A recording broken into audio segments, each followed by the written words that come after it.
I'm originally from Hawaii, so in my house, you put a chair next to the window because you want to look out and see the surf. I realized that, frankly, homes should be a direct reflection of your priorities. Previously, there were sort of rules and regulations, stipulations about what good design was, and now those are being completely debunked.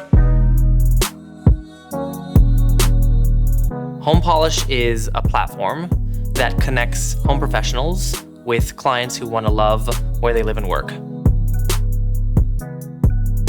Design isn't design if it's not satisfying a functional set of necessities to make someone's life practically better. I like the idea that you're in a modern building, but the apartment is period. That really is the core of what we're doing, right? We want people to walk through their front door every day after work and to feel like they're in a home.